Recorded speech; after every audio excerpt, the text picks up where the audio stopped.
இந்த நேரத்தில் 40 பேர் செத்து போயிட்டான். யார் மேல தப்பு இல்ல அப்புறம் பேசுவோம்.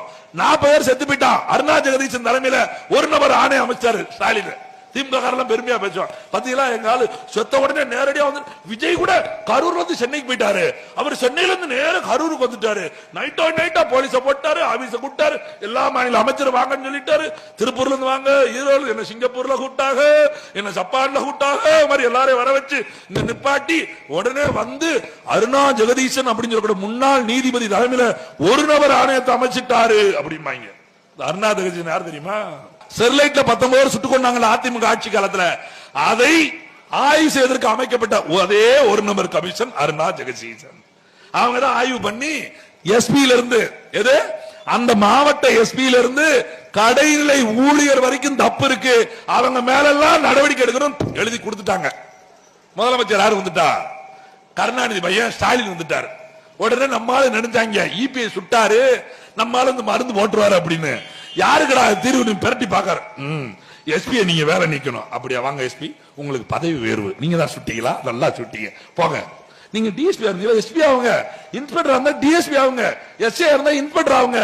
கான்ஸ்டபிள் இருந்தா எஸ்ஏ ஆகுங்க. எதுக்கு? கரெக்டா சுட்டிருக்கீங்க, அதுக்கு தான். அப்புறம் நம்ம பக்கம் வந்தாலும் சுடணும். கொடுத்துட்டியா? அருணா ஜெகதீசன் என்ன பண்ணுச்சு? ஒரு நபர் நீதிபதியாக இருந்த அருணா ஜெகதீசன் என்ன பண்ணுச்சு? நீங்கள் கொடுத்த ஆணையை மதிக்காமல், நீங்கள் கொடுத்த உத்தரவை பிறப்பிக்காமல், அந்த உத்தரவை மதிக்காமல் அதுக்கு மேல செஞ்சுட்டு போயிட்டார் ஸ்டாலின். நீதிமன்றம் போச்சா? ஓய்வு பெற்ற நீதிபதி அருணா ஜெகதீசன். இப்ப என்ன பண்ணுவாங்க? இப்பயும் போய் பாப்பாங்க. காவல்துறை மீது தவறு இருக்கிறது, விஜய் கட்சியின் மீதும் தவறு இருக்கிறது, மக்களின் மீதும் தவறு இருக்கிறது, வந்தவர்களின் மீதும் தவறு இருக்கிறது, போனவர்களின் மீதும் தவறு இருக்கிறது. அப்படின்னு ஒரு பட்டியல் எடுத்து 30 பேரை நீங்க முழுசா உட்கார வைக்கிறோம்பாங்க. 30 பேருக்கும் பதவி உயர்வு கொடுத்து இவர் வீட்டுக்கு போயிருவாரு. அப்ப எதுக்கு இந்த ஆணையம்? எல்லாம் கண்டுடைப்பு. எப்படி நீங்க நினைக்கணும்? பத்தியா இப்ப எல்லாருக்கும் 40 பேர் போயிட்டாங்களே, ஐயோ பாவமே பாருங்க, நாளை அடுத்த மாசத்துல கல்யாணம் முடிக்க நிச்சயம் பண்ணி வச்சிருந்தாங்க ஒரு ஜோடி, அது செத்து போச்சு. அம்மாவும் செத்து போச்சு, 2 பிள்ளைகளும் செத்து போச்சு.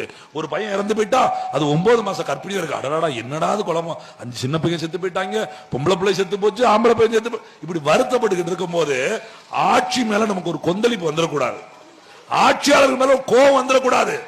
ஒரு இந்த இடத்துக்குள்ள இவ்வளவுதான் கூட முடிங்கிற இடத்துல இப்படி ஒரு வாய்ப்பை கொடுத்தது யார்? மின்சாரத்தை தடை செய்தது யார்? இப்படியான கேள்விகள் எல்லாம் எழுப்பிடக்கூடாது. அப்படி ஒரு கேள்வி எழுப்பி கோபம் வந்துடக்கூடாதுன்னு தான் எல்லாரும் வர சொல்லியாச்சு. ஒரு நீதிபதியை கொண்டு வந்து போட்டாச்சு. உடனே ஆணையத்தை அமைச்சாச்சு.